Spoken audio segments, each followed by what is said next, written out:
Hello everyone, welcome to my channel. आज इस video में हम डिस्कस करने वाले हैं आपके टीचिंग एप्टीट्यूड के क्वेश्चंस को। हम 40 क्वेश्चंस डिस्कस करने वाले हैं इस वीडियो में। आई होप आपने पुरानी वीडियोस देख ली होगी जो मैंने अभी तक आपके लिए बनाई हैं। एंड जो नेशनल कमीशन पे आप बोल रहे थे कि वीडियोज़ बनाऊँ, तो मैंने अभी फर्स्ट वीडियो आपकी जो चार्टर एक्ट पर बनाई थी उस पर मुझे उतना अच्छा रिस्पॉन्स तो दिखा नहीं है, बट स्टिल मैं एक और दो वीडियोज़ और बनाऊँगी। अगर मुझे उस पर वैसा रिस्पॉन्स नहीं दिखता है जैसे आना चाहिए, एटलीस्ट इतनी मेहनत करके आपके लिए नोट्स प्रिपेयर कर रहे हैं एंड आप उस पर वो रिस्पॉन्स ना दिखे तो उस सीरीज़ को कंटिन्यू करने का कोई भी फ़ायदा नहीं बचता है। तो अगर रिस्पॉन्स अच्छा आएगा तो ही मैं वीडियोस कंटिन्यू रखूँगी, वरना मेरे पास और भी जो वीडियोस है वो है बनाने के लिए जिन पर रिस्पॉन्स अच्छा आ रहा है। ये आपकी रिक्वेस्ट पे ये वीडियोस बनाई जा रही थी। अगर आपका रिस्पांस नहीं, आप लोग रिस्पांस नहीं दोगे तो बहुत ज़्यादा मुश्किल हो जाएगी और मन भी नहीं करता फिर वीडियोस बनाने का। अगर रिस्पांस अच्छा है तो ऑटोमेटिकली डबल हार्ड वर्क करने का मन करता है। ठीक है, देख लेते हैं। एक या दो वीडियोस और मैं पोस्ट कर दूंगी। अगर रिस्पांस अच्छा आएगा तो मैं उस सीरीज़ को, आपकी जो एजुकेशनल कमीशन वाली सीरीज़ थी, उसको कंटिन्यू रखूँगी, वरना मैं आफ्टर टाइम पीरियड ही वो जो वीडियोस है वो कंटिन्यू करती रहूँगी। So let's start today's video. तो आपका जो फर्स्ट क्वेश्चन है आप देख सकते हो, the true objective of education is, तो what should be the true objective of education? Making students able so that they can earn a living. अगर सिर्फ कमाना ही पर्पस है तो एजुकेशन तो एक लेबरर भी कमा रहा है वैसे तो। ठीक है, हम बोल सकते हैं प्रिपेयरिंग स्टूडेंट्स फॉर जॉब्स, बच्चों को जॉब्स के लिए पढ़ाना चाहिए। आपका अर्निंग एंड जॉब सेम है।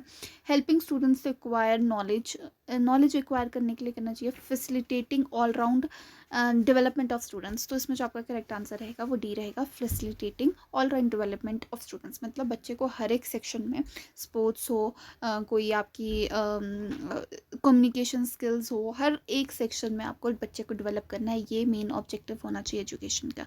नेक्स्ट है, in order to raise standards of education which one of the following is vital, तो कौन सा होना चाहिए वाइटल आपकी? शायद हमने ये क्वेश्चन पहले भी डिस्कस किया है। High salaries of teacher, continuous evaluation of students, continuous evaluation of text books, amendment in syllabi. तो आपको पता है हाई सैलरी कहीं से भी आपका ये नहीं डोनेट करता है कि आपका टू नोट करता है कि आपका क्या है, टीचर्स बहुत अच्छी, मतलब अगर सैलरीज अच्छी लेगी तो आपके एजुकेशन का स्टैंडर्ड बढ़ जाएगा, ऐसा कुछ भी नहीं है। तो क्या इसका करेक्ट आंसर रहने वाला है? वो रहने वाला है आपका बी, कॉन्टिन्यूस इवैल्यूएशन होनी चाहिए स्टूडेंट्स की। ठीक है, उससे आपका जो स्टैंडर्ड है एजुकेशन का वो बढ़ जाता है क्योंकि बच्चा बहुत ज़्यादा मेहनत करेगा। नेक्स्ट है, even after telling explaining time and again in the class a student is not able to understand a point, in such situation you would, तो आप क्या करोगे? बच्चा आपसे पूछे जा रहा है कि मैम मुझे समझ नहीं आ रहा है, तो reprimand that student and show him the way out of the class. आप उसको बाहर निकालोगे, deem his incorrigible and stop paying attention to him, ignore कर रहे होगे। Use other methods and solutions to explain the text and the point concept to him. तो आप क्या करोगे? मोस्ट इंपॉर्टेंट है, आपको यही करना चाहिए। आपको अपना मेथड चेंज कर देना चाहिए, आप उसको इग्नोर नहीं कर सकते क्योंकि हर एक बच्चा इंपॉर्टेंट है क्लास में। बट अगर एक बच्चे की वजह से आपकी पूरी क्लास डिस्टर्ब हो रही है तो आपको थोड़ा स्ट्रिक्ट होना ज़रूरी हो जाएगा। ठीक है, next suppose that a person does not agree with your viewpoint, in such a situation you would, अगर कोई पर्सन है, मे बी आपका स्टूडेंट हो, मे बी आपका कलीग हो, कोई भी हो, आपका कोई व्यू पॉइंट है, आपका कोई आपने सजेशन दिया है, उसके लिए जो सामने वाला जो आपका पर्सन है वो अग्री नहीं करता है। ठीक है, तो आप उस सिचुएशन में क्या करोगे? Present a rational of your view point before him, आप उसके सामने, रैशनल का मतलब होता है आप कोई रीज़न दोगे उसके सामने कि मैंने ये क्यों बोला, मैंने ऐसा क्यों सोचा। ठीक है, कोई भी रीज़न हो सकता है पर्टिकुलर सिचुएशन का। Not like to talk to that person, आप उस पर्सन से बात करना नहीं चाहोगे। consider him to be your opponent, behave him with him in a rude manner। या तो आप उसको क्या करोगे? आप फर्स्ट आपका था कि आप क्या करोगे उसके साथ, आप उसको अपना रीज़न दोगे कि मैंने ऐसा क्यों सोचा, या तो आप उस इंसान को इग्नोर करोगे, नहीं I don't want to talk to you. ठीक है, नेक्स्ट आप क्या कर सकते हो? आप क्या करोगे वहाँ पे? या तो आप उसको अपना ओपोनेंट, अपना जो दुश्मन समझ लोगे, नहीं यार ये तो मुझे हमेशा कॉन्ट्रोडिक्ट करता रहता है। नेक्स्ट बिहेव, या आप उसके साथ बहुत रूड बिहेव करोगे। इसमें आपका करेक्ट जो आंसर रहता है कि आपको अपना व्यू पॉइंट समझाना चाहिए कि आपके व्यू पॉइंट के पीछे रीज़न क्या रहता है, आपको वो समझाना चाहिए. नेक्स्ट है, what suggestion would you like to give in order to stop practising of copying in the examination. जो चीटिंग करते हैं आप क्या सजेशन दोगे. All the examinees should be allowed to appear in the examination only after they are thoroughly searched.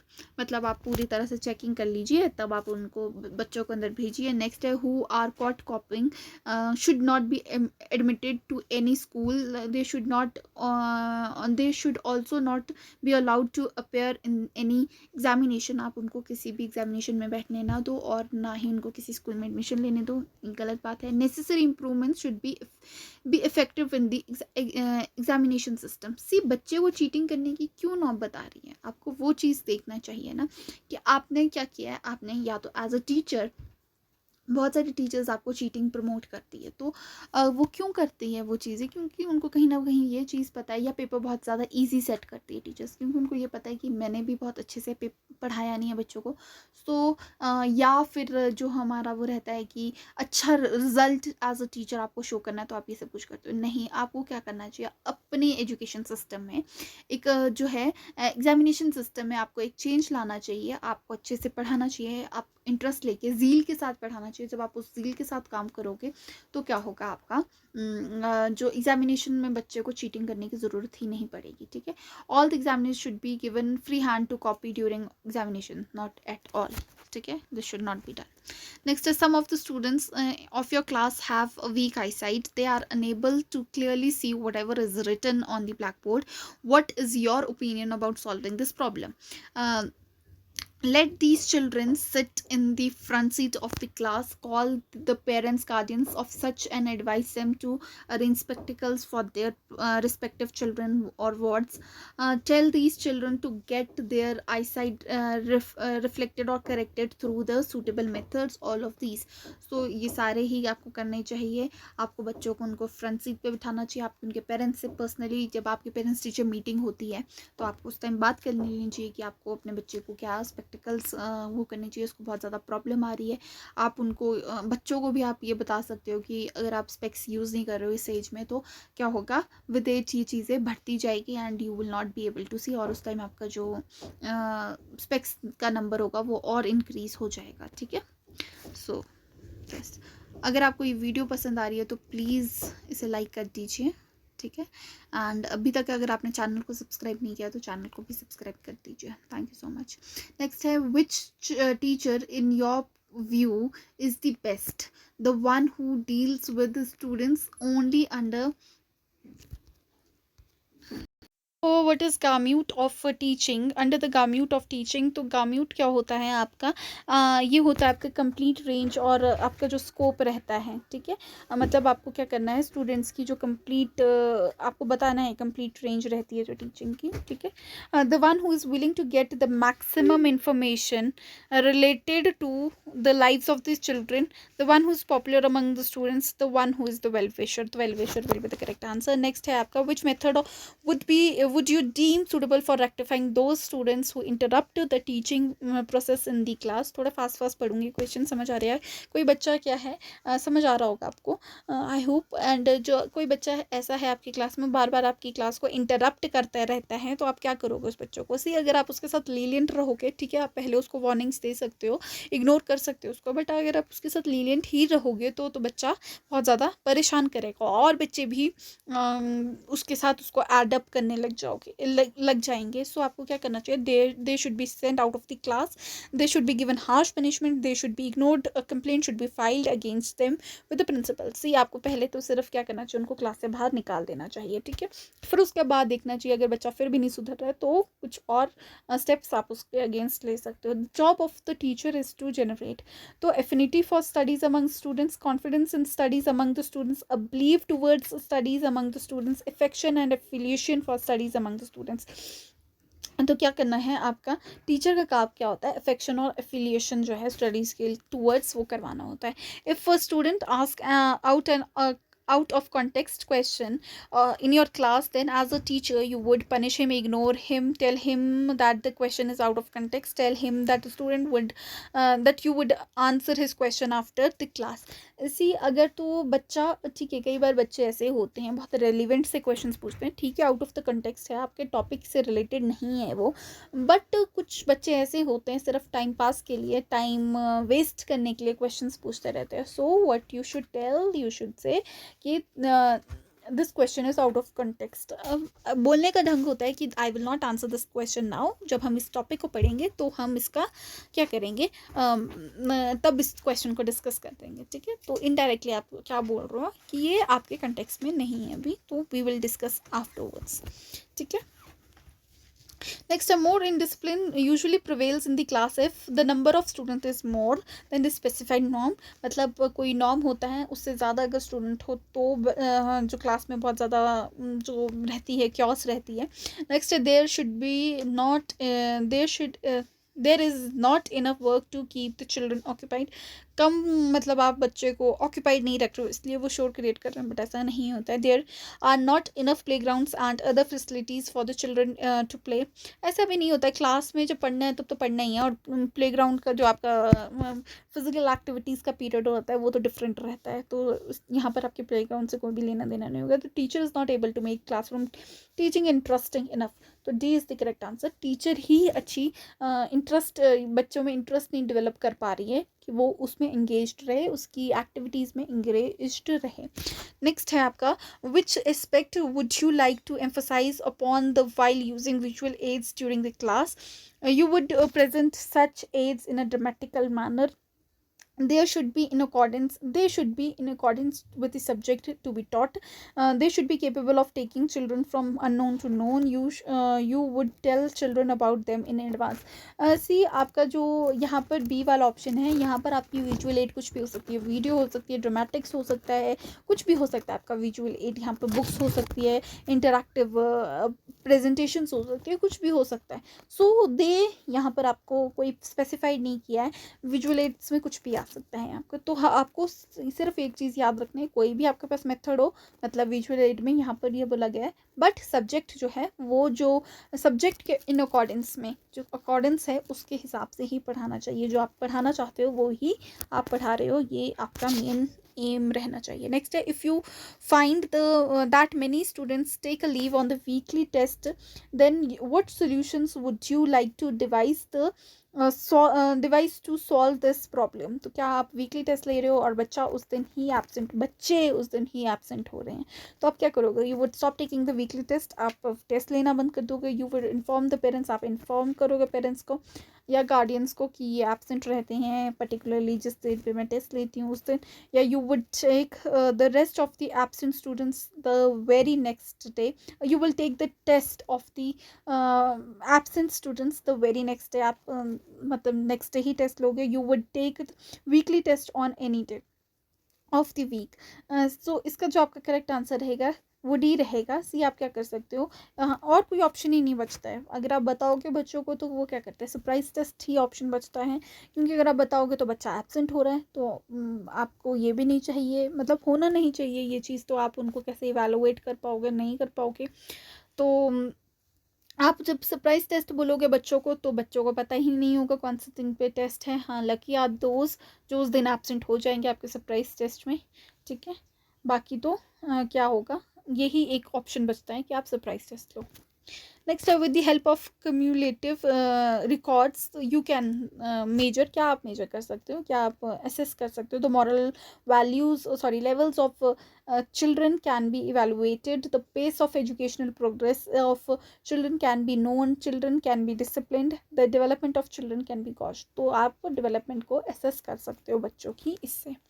Next है, if a student has asked you a question and you are not aware of its answer, then what would you like to do in such situations? You will tell them that the question is illogical. आप ये बोलोगे question illogical है, या आप ये बोलोगे कि you would not like to answer any question of that student. आप क्वेश्चन ही नहीं आंसर करोगे, इग्नोर करोगे, स्कोल्ड हिम, आप उसको डांटने लग जाओगे, डिस्करेज करने लग जाओगे. या फिर आप क्या करोगे, आप ये बोलोगे कि I will let you know the answer afterwards. So D will be the correct answer. Next है आपका 46th question. What is your opinion about giving homework to students.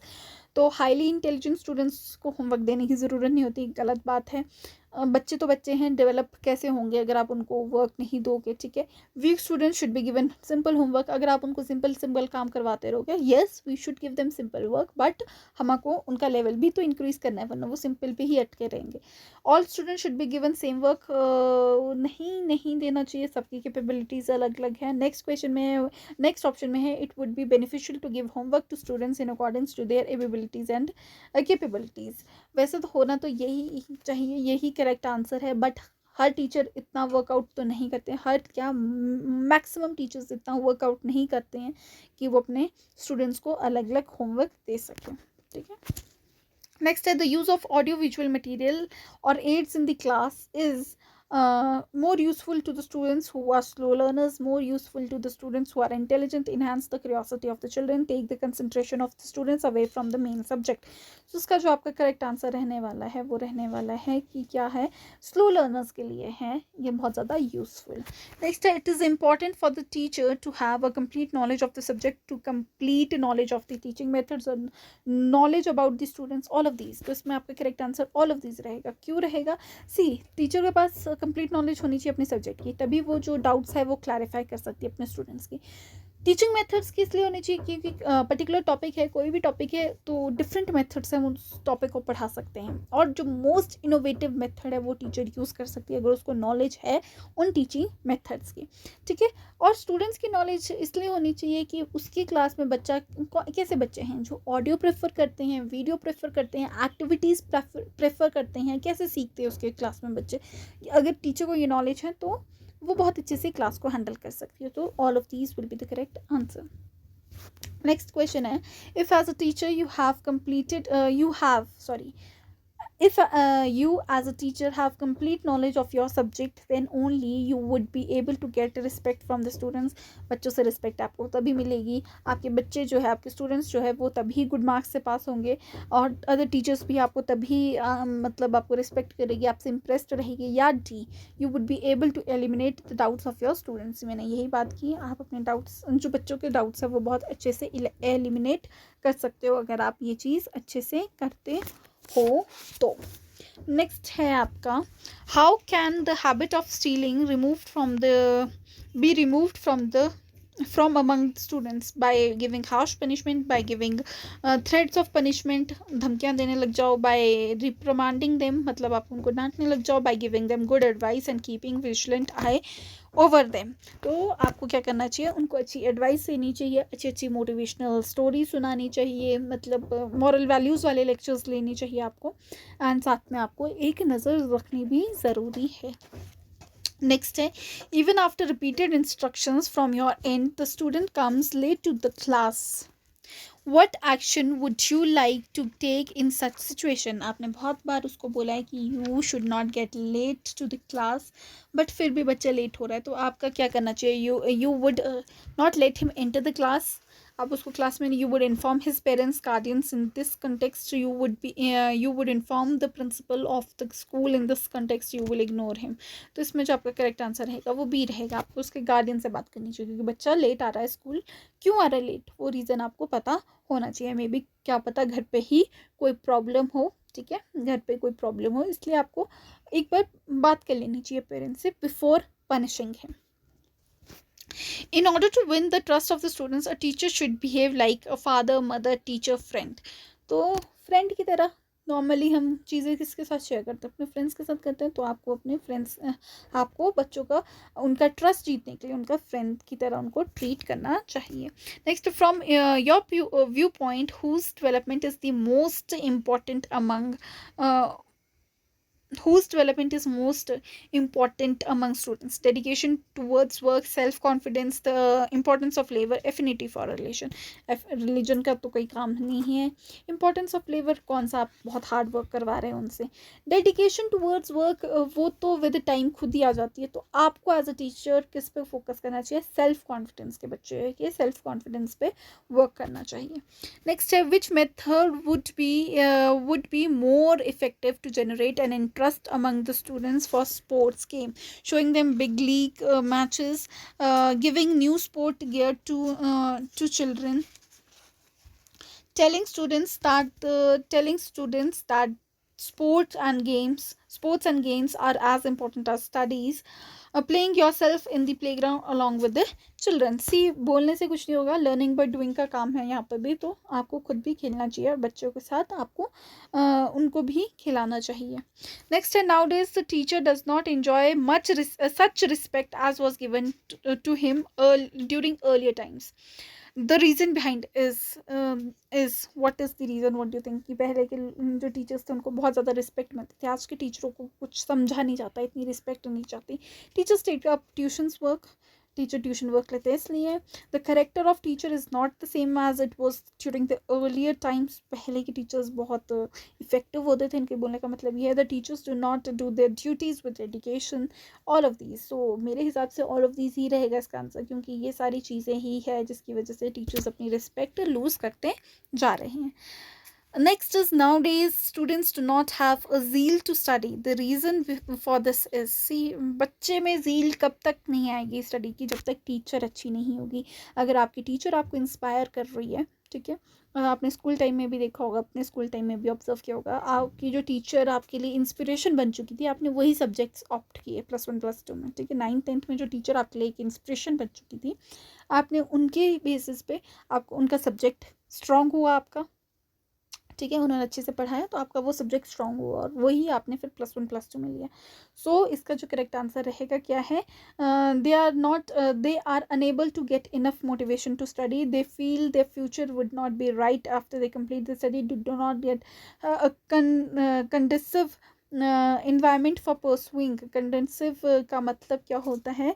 Helping environment नहीं मिल रहा for pursuing their studies. They find that there is no need to study with special dedication or zeal to pass the examination. सी, इसमें सी रहेगा correct answer, कि उनको एक helping environment नहीं मिल रहा, उनको एक ऐसा इन्वायरमेंट नहीं मिल रहा है जिसकी वजह से वो क्या अच्छा, मतलब उनके अंदर एक ज़ील पैदा हो पढ़ने की, ठीक है. नेक्स्ट है आपका, the best method to evaluate achievements of the student is annual, biannual, quarterly, continuous. तो आपको पता है कॉन्टीन्यूस ही होनी चाहिए, वरना तो बच्चा साल में एक बार किताबें खोलेगा अपनी.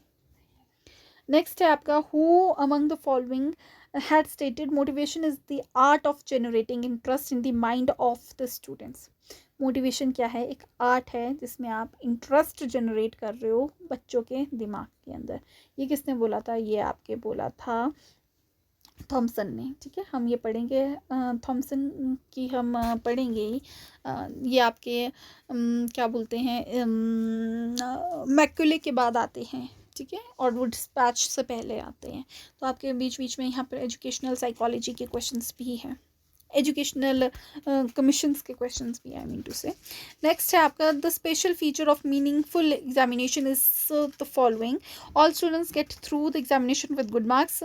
क्या होता है, मतलब क्यों करवाए जाते हैं ये examinations? Student should get more marks than they have hoped for. This examination should be should be able to differentiate capable students from incapable ones. See, incapable कोई भी नहीं होता, यहाँ पर थोड़ी लैंग्वेज गलत है, बट ये ऑप्शंस मोस्ट राइट आंसर है. यहाँ पर काम तो यही है, पर इनकेपेबल कोई नहीं होता, थोड़ी कैपेबिलिटी लेस हो जाती है, या हम उनको राइट डायरेक्शन पे ट्रिगर नहीं कर रहे हैं. एज टीचर्स हम देखो ना, कुछ बच्चे ऑडियो से समझते हैं, कुछ वीडियो से समझते हैं, कुछ बच्चे बहुत फास्ट समझ जाते हैं चीज़ें, कुछ बच्चे स्लो समझते हैं चीज़ें.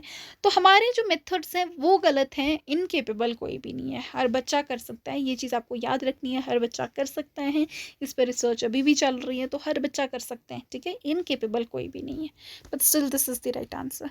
नेक्स्ट है, in your opinion what would be the ideal sitting arrangement for the students in your class? They should be made sit in accordance to their roll numbers. Friends should be allowed to sit close to one another. तब तो class में युद्ध ही होगा, बात ही बात, indiscipline create होगा, ठीक है. Little children should be made to sit in front rows, while bigger children should be told to sit at the back benches, on the back benches. ये होना चाहिए, क्योंकि इससे क्या होता है, बच्चे आपको भी एक क्लास भी बहुत ऑर्गेनाइज्ड लगती है, एंड आप भी बच्चों को अच्छे से देख सकते हो, ठीक है। नेक्स्ट है आपका the practical method of making student understand the meaning of difficult words, give them synonyms, give them antonyms, teach them the usage of words in sentences, all of these. तो बेस्ट मेथड यही है, सारे हैं। आप synonyms बताओ, इंटोनिम्स बताओ, उनको एक अच्छा समझाओ कहाँ आप इस वर्ड का यूज़ कर सकते हो। ठीक है। नेक्स्ट है आपका the opinion of French scholar Montesquieu was that education should be based on personal experience, based on scriptures जो आपके शास्त्र होते हैं, be based on books, essentially have influence of philosophy, मतलब शेड होनी चाहिए philosophy की। so आपकी जो मॉन्टेसरी थी तो ये जो आपके थे ये यही मानते थे कि पर्सनल एक्सपीरियंस पे बेस्ड होनी चाहिए learning. Next are the famous educationist Bacon had the opinion that the objective of education is, तो क्या होता है, make the child an ideal citizen, make the child useful for the society, help the child become capable enough to make a living, make the child liberal. तो इसमें जो आपका correct answer रहने वाला है वो बी रहने वाला है। ठीक है, यूजफुल बनाना है आपको सोसाइटी के लिए। नेक्स्ट है it has been mentioned in Rigveda that education is a characteristics of civilise society, a source of knowledge and enlightenment, it is the ultimate goal of life is knowledge. तो इसमें जो आपका क्या है, आपको ये बताया है आपके ऋग्वेद में कि अ source of education and enlightenment है आपकी एजुकेशन।